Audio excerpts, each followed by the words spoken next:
अस्सलाम वालेकुम, this is doctor Zulfiqar Ahmad और पेशे खिदमत है एक नए वेटनरी केस के साथ। आज जो हम टॉपिक डिस्कस करना चाह रहे हैं वो है फ़ॉरेन बॉडी। जानवर फ़ॉरेन बॉडी जो है वो खा लेता है और उसके बाद जानवर में क्या क्या कॉम्प्लिकेशंस आती हैं वो आज के हम टॉपिक के अंदर डिस्कस करेंगे। डिस्कस करने से पहले मैं आप लोगों से रिक्वेस्ट करूँगा मेरे चैनल को सब्सक्राइब करें और मेरी वीडियोज़ को लाइक करें, शेयर करें और कमेंट करें। और कन्फ्यूजिंग केस होता है वेट एक्सटेंशन फील्ड के अंदर, क्योंकि इसके अंदर जो सिम्टम्स आते हैं वो काफ़ी सारी बीमारियों के साथ काफ़ी सारी बीमारियों में जो सिम्टम्स आते हैं इस बीमारी के अंदर या इस कंडीशन के अंदर भी वही सिम्टम्स आते हैं, तो ये काफ़ी कंफ्यूजिंग केस होता है। लेकिन अगर आप अपने कॉन्सेप्ट क्लियर कर लें इस बीमारी से रिलेटेड, इस कंडीशन से रिलेटेड, तो कोई भी केस आप फील्ड के अंदर जाके अगर डिस्टेंस से भी उसको देखेंगे तो आप इजीली डायग्नोज उसको कर लेंगे। जानवर जो है वो सवाल ये पैदा होता है कि जानवर जो है वो ये चीज़ें क्यों खा लेता है। जानवर जो है वो इनडिस्क्रिमिनेट फीडर होता है, ये कभी भी चीज़ों के अंदर फ़र्क नहीं कर सकता। जिस तरह इंसान है, इंसान चीज़ों के अंदर फ़र्क कर सकती हैं, ख़ास तौर पे खाते हुए चीज़ों को। ये जानवर जो हैं ये चीज़ों के अंदर फ़र्क नहीं कर सकते, उनको ये इस चीज़ में डिफरेंशिएट नहीं कर सकते कि ये हमारी फ़ीड का पार्ट है और ये हमारी फ़ीड का पार्ट नहीं है। तो इसी वजह से वो जो भी चीज़ उनके सामने मेंजर में आती है वो उसको खा लेते हैं। तो आज हम जो टॉपिक डिस्कस करना चाह रहे हैं वो है फ़ॉरेन बॉडी। जानवरों में फ़ॉरेन बॉडी, ठीक है। बॉडीज़ जो हैं उसकी बेसिकली दो टाइप्स हैं, ठीक है जी। फ़ॉरेन बॉडी की दो टाइप्स होती हैं जो जानवर खा लेता है। एक होता है हार्ड ऑब्जेक्ट, मेटल्स आ जाते हैं और स्टोन्स आ जाते हैं। यूजुअली मेटल के जो पार्ट्स होते हैं ये प्लंट नहीं होते, मतलब ये नोकदार किस्म के ऑब्जेक्ट्स होते हैं, जानवर इनको खा जाता है। और सॉफ्ट ऑब्जेक्ट्स होते हैं जिसमें पॉलीथीन बैग्स आ जाते हैं और ट्राइकोबिज़ोर होता है।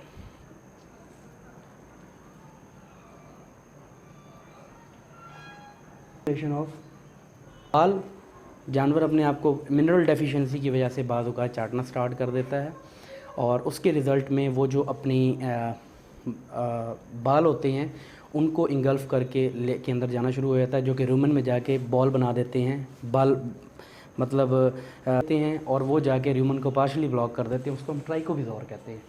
पॉलीथीन बैग्स जो है ना वो भी जानवर खा जाते हैं, जैसे शॉपर्स होते हैं, ये बैग्स होते हैं। आज जो हम टॉपिक डिस्कस करना चाह रहे हैं, आज हम हार्ड ऑब्जेक्ट्स वाला जो है ना वो टॉपिक डिस्कस करेंगे।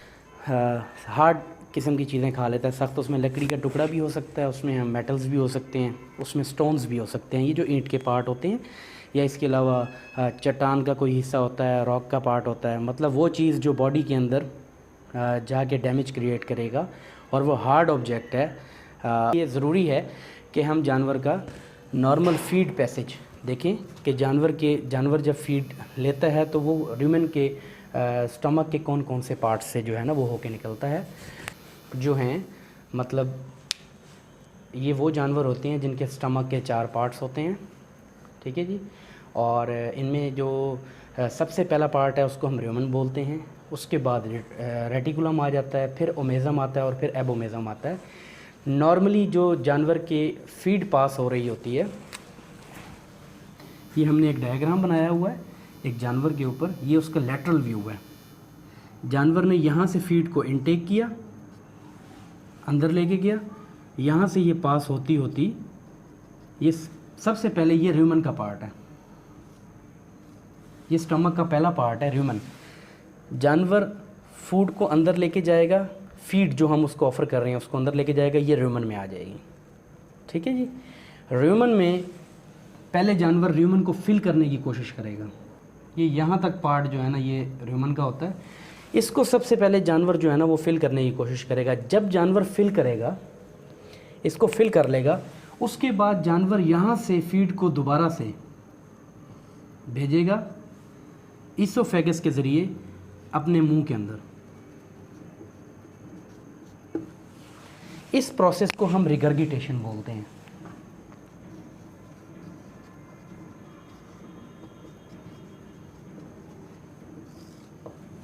इस प्रोसेस को हम रिगर्गिटेशन बोलते हैं। रिगर्गिटेशन करने का मकसद जो होता है वो ये होता है कि सलाइवा, मतलब जो जानवर के मुंह में लुआब पैदा होता है, उसको और फीड को आपस में मिक्स करना ताकि डाइजेशन बहुत अच्छी हो जाए। मतलब रूमेन के अंदर फीड आ जाएगी, रूमेन में फीड आएगी तो रूमेन में माइक्रोबियल डाइजेशन होती है हमेशा। मतलब माइक्रोब्स हैं, उसके अंदर सर्टन हमारे पास बैक्टीरियाज आ जाते हैं, उसमें प्रोटोजो आ जाते हैं, और उसमें हमारे पास फंजाई के भी कुछ पार्ट्स आ जाते हैं। ये सारे माइक्रोब्स की कैटेगरीज हैं, इनके ऊपर हम एक अलग से वीडियो बनाएंगे। यहाँ पे माइक्रोबियल डाइजेशन होती है, यहाँ से खुराक जो है ना वो शिफ्ट हो जाती है रेटिकुलम में। ठीक है जी, रेटिकुलम में खुराक शिफ्ट होती है, यहाँ पे होती है एंजाइमेटिक डाइजेशन। यहाँ से मतलब इसको हम नंबर 1 कह देते हैं और इसको हम नंबर 2 कह देते हैं। रेटिकुलम में आई इंजेस्टा, इंजेस्टा रेटिकुलम में आया और रेटिकुलम से मूव करके ये दोबारा से ओमेज़म में चला जाएगा। इन पे है हमारे पास ओमेज़म। ओमेज़म का काम जो है ना वो एब्जॉर्प्शन ऑफ न्यूट्रिएंट्स होता है, जिसमें ख़ास तौर पे पानी हम बोल देते हैं। ठीक है, H2O जो होता है ना वो बेसिकली यहाँ से एब्जॉर्ब करवाता है, अप टू सम एक्सटेंट इंटेस्टिन्स के अंदर से भी एब्जॉर्ब होता है। ख़ास तौर पे ये जो एब्जॉर्ब करवाता है ना, ये पानी को एब्जॉर्ब करवाता है, और सोडियम बाइकार्बोनेट, ख़ास तौर पे जो बाइकार्बोनेट्स होते हैं उनको यहाँ से एब्जॉर्प्शन होती है। उसके बाद जो होता है यहाँ से फीड पास करके एबोमेज़म में आ जाती है। एबोमेज़म ये हम 4 नंबर कह रहे हैं इसको। अब एबोमेज़म जो है ये ट्रू स्टोमक होता है, इसके अंदर केमिकल डाइजेशन होती है, मतलब सर्टन टाइप ऑफ एसिड्स जो है वो निकलते हैं, ग्लैंड सेक्रीट करते हैं ताकि फीड को डाइजेस्ट हो जाए। फिर यहाँ से अब क्या होता है फॉरेन बॉडी के केस के अंदर, जानवर चूँकि इनडिस्क्रिमिनेट फीडर है, उसको नहीं पता कि मैं क्या चीज़ खा रहा हूँ, उसने सबसे पहले फूड को रूमिनेट करना है। ये जो मेटेलिक ऑब्जेक्ट्स होते हैं, जो इंजेस्टा होता है, ये इससे वेट के अंदर काफ़ी ज़्यादा होते हैं, मतलब इनका वेट ज़्यादा होता है। हो जाने की वजह से ये रेमन तक पहुँचते ही नहीं हैं, ये डायरेक्टली आके रेटिकुलम में गिर जाते हैं। जिसके अंदर मेटेलिक पार्ट मौजूद है वो यहाँ से मूव करेगा, और 2 पॉसिबिलिटीज़ हैं कि वो या तो रेटिकुलम में आके गिर जाए, पॉसिबिलिटी है, ज़्यादा चांसेस इसी की होते हैं वो रेटिकुलम में आके गिर जाए। नंबर 2, वो यहाँ से मूव करके, अगर वो, ये डिपेंड करता है कि उसका वेट कितना है। अगर उसका वेट इंजेस्टा से ज़्यादा है, मतलब जो इंजेस्टा है उसका एक सर्टन वेट है, अगर इंजेस्टा जो फीड है उसका उससे वज़न उसका ज़्यादा है तो वो डायरेक्टली आके रेटिकुलम में गिर जाएगा, और अगर उसके बराबर का वेट है उसका तो वो रेटिकुलम में आके गिर जाएगा। अब फॉरेन बॉडी जो है वो फॉर एग्जांपल यहाँ पे आके गिर जाएगी, ये यहाँ पे आके सेटल डाउन हो जाएगा। अब जो मेटेलिक होते हैं, हार्ड बॉडीज़ ज़्यादातर जो होती हैं ना ये नोकीली होती हैं, ये ब्लंट नहीं होते हैं। ये यहाँ से इसको पाइस करके या इसके अंदर से क्रॉस करके ये बाहर आ जाएगा, या रेटिकुलम में जो गिरेगी वो भी पाइस करके बाहर आ जाएगी। ठीक है जी। अब ये जो सारा पार्ट है, ये सारा पार्ट जो होता है, ये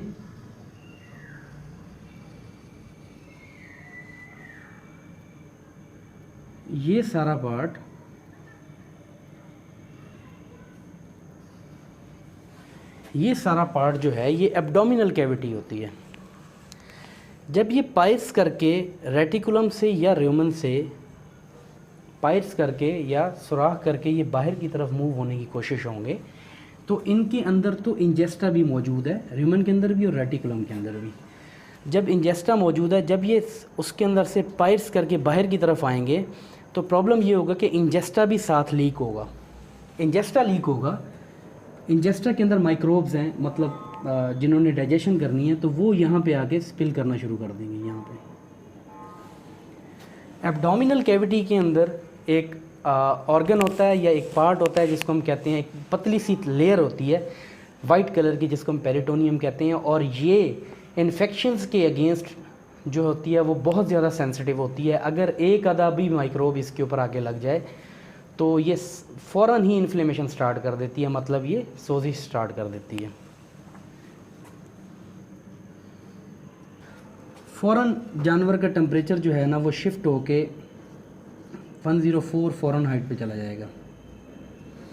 ये अब मैं सिम्टम भी साथ साथ डिस्कस कर रहा हूँ। 104 फ़ारेनहाइट के ऊपर आप टेम्परेचर चेक करेंगे तो जानवर का टेम्परेचर होगा। पेन से रिलेटेड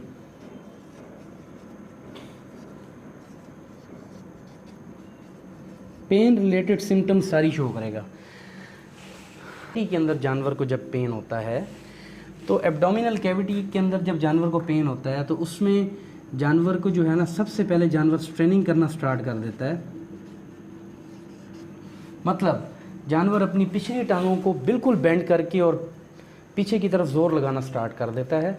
ठीक है, बाज़ों का जानवर पेशाब भी करता है, छोटा यूरिनेशन जिसे कहते हैं, या फीसिस पास करता है, तो उसके अंदर भी जानवर को बहुत तकलीफ़ होती है क्योंकि उसके अंदर पेरिटोनाइटिस हो चुका है। पेरिटोनाइटिस हम कहते हैं पेरिटोनियम की इन्फ्लेमेशन को। ठीक है जी, स्ट्रेनिंग करेगा।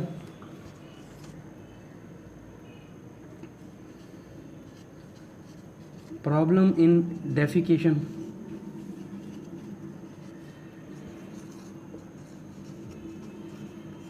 Problem in urination. चौथा जो हम सिम्टम, पेन रिलेटेड सिम्टम होता है वो ये है arch back. Arch back, arch back में क्या होता है, जानवर अपनी ये जो रीढ़ की हड्डी है इसको थोड़ा सा उठा के रखता है। मतलब नॉर्मल जानवर के अंदर तो इस तरह होगी, लेकिन जो डिजीज़ कंडीशन होगा जिसके अंदर जानवर को एब्डोमिनल पेन हो रहा है तो उसके अंदर जानवर अपनी इसको बिल्कुल स्ट्रेट करने की बजाय यूँ मूव कर जाएगा। This is arch back.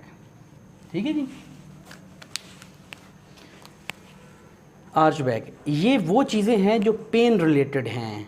मतलब ये पेन, जब जानवर को किसी भी कंडीशन में एब्डोमिनल पेन होगा तो ये 4 सिम्टम्स जानवर को लाजमी आएंगे। इसके साथ टेम्परेचर भी जानवर को, चूँकि पेरिटोनाइटिस है तो टेम्परेचर लाजमी जानवर को 104, जब भी आप डायग्नोस करेंगे 104 डिग्री फ़ारेनहाइट होगा। अब हम दूसरे की तरफ आ जाते हैं जी, रेटिकुलम। ठीक है, ये कोई इतना ज़्यादा प्राइम इंपॉर्टेंस का हामिल नहीं होता क्योंकि र्यूमन के केसेस बहुत कम आते हैं। इनका जो सोल्यूशन होता है वो यही होता है कि हम इसको र्यूमिनोटमी कर देते हैं, यहाँ से कट करके उसके अंदर से पार्ट को हम रिमूव कर देते हैं, जो फॉरेन बॉडी होती है उसको रिमूव कर देते हैं। रेटिकुलम को अप्रोच करना बहुत मुश्किल होता है जी। रेटिकुलम से प्रॉब्लम क्या होता है जानवर को, रेटिकुलम की पोजीशन को अगर देखा जाए, एनाटॉमिकल पोजीशन को देखा जाए, तो इसके फ्रंट साइड पे डायाफ्राम होता है, इसके राइट साइड पे ऊपर नीचे लीवर स्प्लीन मौजूद होते हैं, और नीचे की तरफ जो होता है ना वो एब्डोमिनल, वेंट्रल एब्डोमिनल वॉल होती है। तो ना ये ज़्यादा इंपॉर्टेंस का हामिल होता है। र्यूमा के कोई फॉरेन ऑब्जेक्ट गिरा मेटालिक, तो वो यहाँ से जिन ऑर्गन्स को डैमेज कर सकता है ना जी, वो पॉसिबिलिटी के लिहाज से मैंने यहाँ पे उनकी कंडीशंस को डिस्कस किया है। अभी मैं इसको बताऊँगा। पेरिटोनाइटिस, ये पेरिटोनाइटिस था जो अभी हमने डिस्कस कर लिया कि पेरिटोनाइटिस हो जाएगा जानवर को, तो पेरिटोनाइटिस के अंदर जानवर को ये सिम्टम्स आएंगे।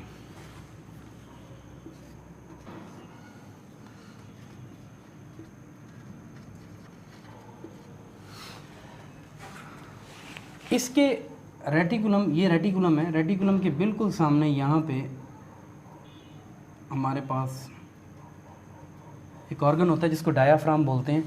डायाफ्राम से बिल्कुल सामने यहाँ पे हार्ट मौजूद होता है, दिल, और उसके इर्द गिर्द फेफड़े मौजूद होते हैं।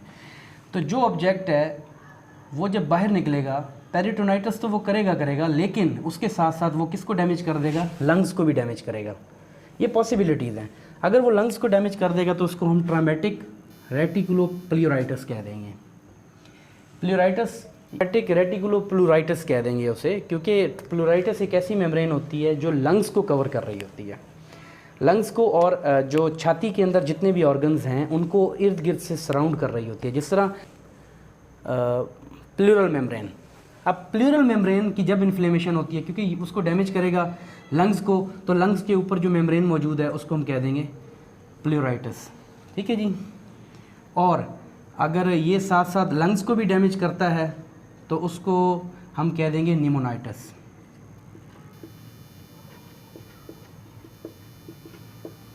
ठीक है जी, निमोनाइटिस भी कर देता है। अगर लंग्स की ऊपर वाली सिर्फ तह को डैमेज करेगा तो उसको हम कह देंगे प्लूराइटिस, और अगर लंग्स को भी साथ डैमेज करेगा तो फिर हम इसको निमोनाइटिस कह देंगे। यहाँ पे हार्ट भी मौजूद है, ठीक है जी। अब रेटिकुलम से जो चीज़ है वो यहाँ से पंक्चर करके हार्ट की तरफ भी जा सकती है। अब हार्ट को अगर डैमेज करेगी तो हार्ट के बाहर जो मेम्ब्रेन होती है उसको हम पेरिकार्डियम बोलते हैं, पेरिकार्डाइटिस इसको कह देंगे, ट्रॉमेटिक रेटिकुलो पेरिकार्डाइटिस। साथ ही स्प्लीन मौजूद होता है। अगर ये स्प्लीन को निकल के, क्योंकि पॉसिबिलिटीज़ हैं कि वो जो शार्प ऑब्जेक्ट है वो कहीं से भी निकल सकता है, कहीं से भी रेटिकुलम को पंक्चर करके बाहर निकल सकता है। अगर ये रेटिकुलम को पंक्चर करके बाहर निकलता है और स्प्लीन को डैमेज करता है, ट्रॉमेटिक रेटिकुलो स्प्लीनाइटिस कहेंगे। और ये चूँकि मैंने आपको बताया कि एक पतला सा पर्दा होता है जिसको हम डायाफ्राम कहते हैं, जो कि सेपरेट कर रहा होता है थोरेसिक कैविटी और एब्डोमिनल कैविटी को। ये यहाँ से डैमेज करेगा तो बाद औक़ात हमें कंडीशन एक मिल जाती है जिसको हम कह देते हैं डायाफ्रेगमेटिक हर्निया। और बाद औक़ात इसकी वजह से वेगल नर्व इंडाइजेशन हो जाता है। एक कंडीशन होती है उसको हम वेगस नर्व इंडाइजेशन कहते हैं। वो एक अलग से हम वीडियो बनाएंगे इसके ऊपर कि जानवर को वेगल नर्व इंडाइजेशन क्यों हो जाता है और कौन सी ऐसी कंडीशन हैं जिनके अंदर जानवर को वेगल नर्व इंडाइजेशन हो जाता है। क्रिएट हुआ है हार्ड फॉरेन बॉडी की वजह से, उसकी वजह से डिफरेंट ऑर्गन्स जो है ना वो डिस्टर्ब हो सकते हैं। एट अ टाइम सारे ऑर्गन्स डिस्टर्ब नहीं होते, यूजुअली एक ऑर्गन डिस्टर्ब होता है, मिनिमम एक ऑर्गन डिस्टर्ब होता है जिसको वो डैमेज करता है, या मैक्सिमम 2 ऑर्गन्स डिस्टर्ब होते हैं। सबसे पहले हम लंग्स की तरफ चले जाते हैं। अगर रेटिकुलम से जो फॉरेन बॉडी है वो निकल के लंग्स को डैमेज कर देती है तो उसकी वजह से क्या कंडीशंस आएंगी। जानवर को फ़ौरन नमूनिया हो जाएगा, नमूनिया सिम्टम्स होंगी। जानवर के जो नाक है उस नाक के अंदर से एक्सुडेट सिक्रीशंस निकलेंगी जो कि आपको पीप की तरह की महसूस होंगी, जिस तरह पस होती है उसके अंदर, इन्फेक्शन मौजूद होगा उसके अंदर, नमूनिया। दूसरी बात यह है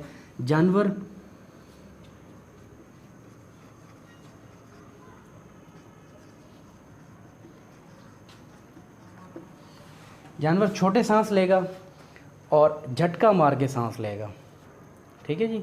और तीसरी जो मेजर कंडीशन है जो मैंने पर्सनली ख़ुद फील्ड के अंदर देखा है वो ये होता है कि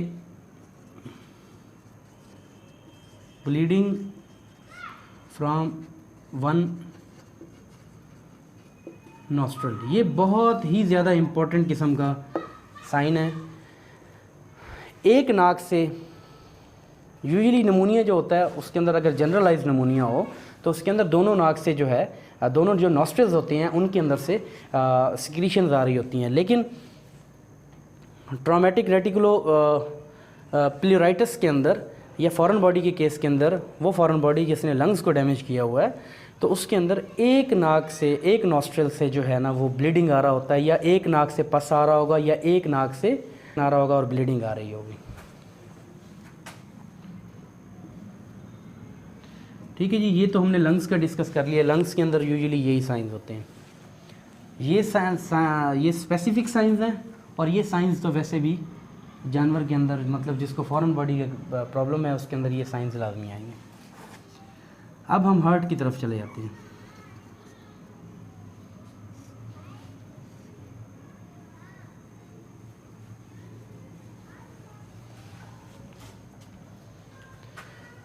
हार्ट में ये जाके अगर डैमेज करता है तो उसकी वजह से क्या हो जाता है कि पूरी जो हमारी थोरेसिक कैविटी होती है,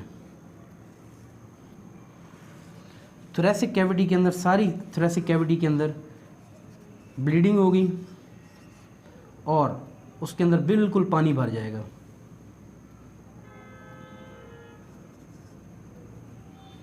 जो है ना वो हार्ट और लंग्स चूँकि एक ही जगह पे होते हैं तो उनके अंदर जो सिम्टम्स आते हैं ना वो इन दोनों के अंदर तकरीबन एक जैसे सिम्टम्स आते हैं।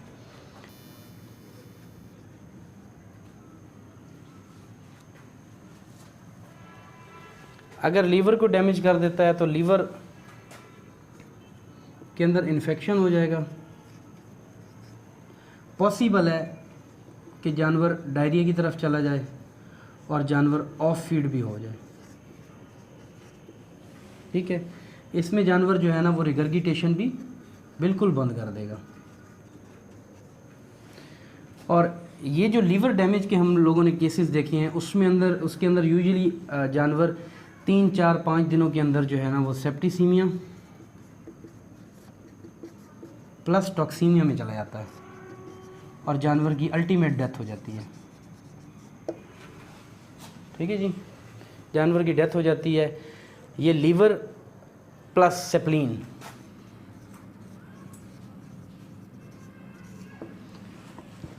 अब लीवर जब डैमेज होगा तो लीवर का काम होता है प्रोटीन सिंथेसिस। बहुत से काम होते हैं, उनमें से एक काम ये होता है प्रोटीन सिंथेसिस।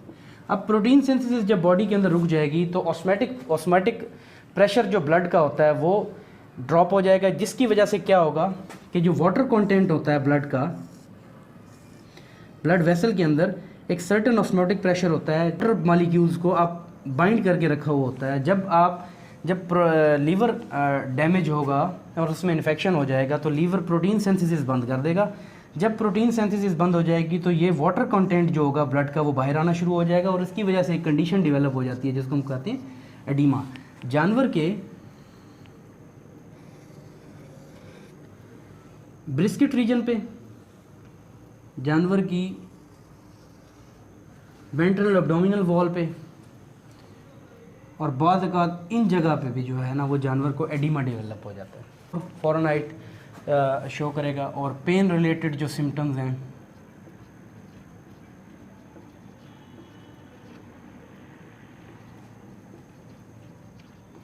वो मैंने आपको बताई हैं। ये 4 pen related abdominal pain related जो सिम्टम्स हैं वो शो करेगा। जानवर की बॉडी पे एडिमा डेवलप हो जाएगा। ये ख़ास तौर पे जानवर की ब्रिस्किट रीजन पे और वेंट्रल एब्डोमिनल वॉल पे पानी इकट्ठा हो जाएगा। और एक जो बहुत कॉमन साइन है जो कि फॉरेन बॉडी के अंदर लाजमी होगा, उसको हम कहते हैं जगुलर वेन पल्स। जगुलर वेन जो है, जो यहाँ से क्रॉस कर रही होती है, नॉर्मल जानवर के अंदर आपको नहीं फील होगा पल्स, मतलब जिस तरह नब्ज़ चल रही हो, लेकिन फॉरेन बॉडी के केस के अंदर इसके अंदर आपको दूर से ये उभरी हुई होगी, ठीक है, प्रोमिनेंट होगी और इसके अंदर आपको पल्स फील हो रहा होगा। जो सबसे इम्पोर्टेंट साइन एक तो जगुलर वेन पल्स का है, एडिमा का है, और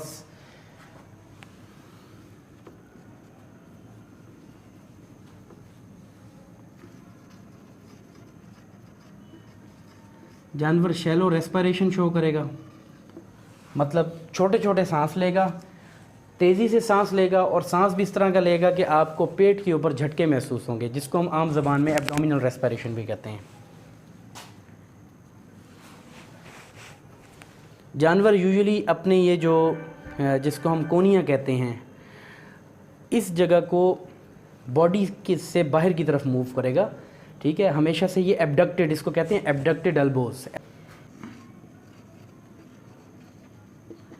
केयरफुल गेट, जानवर के पास आप जाएंगे तो वो बड़े आराम से जो है ना वो अपने पाँव उठा के दूसरी जगह पे चलने के लिए पाँव उठा के दूसरी तरफ लेके जाएगा, जबकि नॉर्मल जानवर के अंदर इस तरह नहीं होता। आप अगर पास भी जाके ठहर जाएं तो वो डर जाता है, वो भागने की कोशिश करता है। इसी केयरफुल गेट के अंदर गेट एंड पोस्चर, आपको हिस्ट्री के अंदर जानवर हमेशा ओनर हमेशा बताएगा कि जानवर जो है वो 8-8, 9-9 घंटे या तो खड़ा रहता है या 8-8, 9-9 घंटे बिल्कुल बैठा रहता है। अपनी छाती को नीचे की तरफ लगाएगा, क्योंकि उससे जानवर समझता है कि उसको some type of soothing effect मिलता है, क्योंकि इन्फ्लेमेशन है तो उसको सूदिंग इफ़ेक्ट मिलता है। इस वजह से वो जानवर बिल्कुल अपनी जो है ना वो छाती को नीचे लगा के बैठेगा। वो 8-8, 9-9 घंटे या तो बैठेगा या 8-8, 9-9 घंटे वो खड़ा रहेगा। टेस्ट,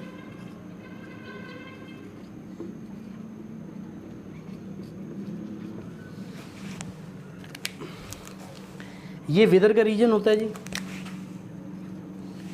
इसके ऊपर हम दोनों हाथों से जो है ना वो जानवर को दोनों हाथों से इस तरह पकड़ के ज़ोर लगाते हैं, जानवर झटका मार के नीचे जाएगा और ज़बान खोलेगा, अपनी ज़बान खोलेगा और ज़बान बाहर निकाल के सांस लेना शुरू कर देगा और फिर दोबारा से उसी पोस्चर के अंदर जिस तरह पहले था दबाने से पहले उसी पोस्चर में दोबारा चला जाएगा। This is pinch with a test. अगर ये पॉजिटिव है तो चांसेस हैं कि जानवर को फॉरेन बॉडी का केस है। प्लस हम एक बड़ा सा एक स्टिक ले लेते हैं बड़ी सी, उसको जानवर की ये ज़ीफॉइड का रीजन होता है ये वाला, यहाँ से हम गुजार लेते हैं। दूसरी साइड से लेटरल साइड से एक बंदे को हम असिस्टेंट को कहते हैं कि उठाएं, और इस साइड से एक असिस्टेंट दूसरा होता है जो इसको उठाने की कोशिश करता है। तो चूँकि अंदर फॉरेन बॉडी मौजूद है, जब आप इसको ऊपर उठाने की कोशिश करेंगे तो वो फॉरेन बॉडी थोड़ा सा डैमेज करने की कोशिश करेगी। जब डैमेज करेगी जानवर को पेन होगा, जानवर दोबारा से मुंह खोलेगा और मुंह खोल के सांस लेगा। तीसरा जिससे हम कंफर्म करते हैं जानवर को कि ये फॉरेन बॉडी का केस है, उसमें ये होता है कि हम जानवर को एक हाइट पे ले जाते हैं और हाइट पे लेके जाने के बाद जानवर को नीचे की तरफ हम मूव करवाते हैं। जो नॉर्मल जानवर होता है वो टिपिकली एक यूनिफॉर्म मोशन के साथ नीचे की तरफ मूव करेगा, वो रुकेगा नहीं कहीं पे भी। जो फॉरेन बॉडी का जानवर होता है, फॉरेन बॉडी जिस जानवर के अंदर फॉरेन बॉडी है वो यहाँ पे रुकेगा, थोड़ा सा सांस लेगा, फिर यहाँ रुकेगा, थोड़ा सा सांस लेगा, फिर यहाँ पे रुकेगा, फिर यहाँ पे रुकेगा, फिर यहाँ पे रुकेगा। वो रुक रुक के चलेगा, ठीक है जी, वो रुक रुक के चलेगा। तो यहाँ से भी हमारा जो है ना वो इंक्लाइंड एक पोजीशन पे लेके जाके उसको नीचे की तरफ मूव कराना है, ग्राउंड की तरफ। अगर वो रुक रुक के आता है और इस दौरान वो अपने मुंह खोल के सांस भी लेता है, ज़ुबान भी बाहर निकालता है, तो इसका मतलब ये है कि उसको पेन हो रहा है। क्योंकि जानवर जब नीचे की पोजीशन में आता है तो एब्डोमिनल विजरास का सारा प्रेशर डेवलप होता है जानवर के माउथ की तरफ। तो वो जो पार्ट जिसने डैमेज किया हुआ है वो भी स्लाइटली मूव करने की कोशिश करता है आगे की तरफ। जब उसको पेन होता है तो वो मुंह खोल के सांस लेता है। ये भी बड़ा प्रोमिनेंट सिम्टम है, जानवर मुंह खोल के और ज़बान निकाल के सांस लेता है। आज का हमारा टॉपिक फॉरेन बॉडी का, जिसमें हमने मेटालिक ऑब्जेक्ट्स, अगर फॉरेन बॉडी की कैटेगरी मेटालिक ऑब्जेक्ट्स है उसको हमने डिस्कस किया। इससे रिलेटेड अगर आपको कभी भी कोई मसाइल हो, मेरा व्हाट्सएप नंबर ऊपर चल रहा है, काइंडली इसके ऊपर मुझे अगर कोई आपको मसाइल हैं वीडियो से रिलेटेड या आपको टॉपिक से रिलेटेड कोई मसाइल है मुझे ज़रूर बताएं, मैं आपको ज़रूर रिप्लाई करूँगा। या फिर वीडियो के ऊपर कमेंट करें तो मैं आपको जो है ना उससे रिलेटेड जो भी कन्फ्यूजन होगी उसको मैं इंशाल्लाह कोशिश करूँगा कि आपकी कन्फ्यूजन को ख़त्म कर सकूँ। तो अभी तक के लिए इतना ही। नेक्स्ट वीडियो के लिए अल्लाह हाफ़िज़।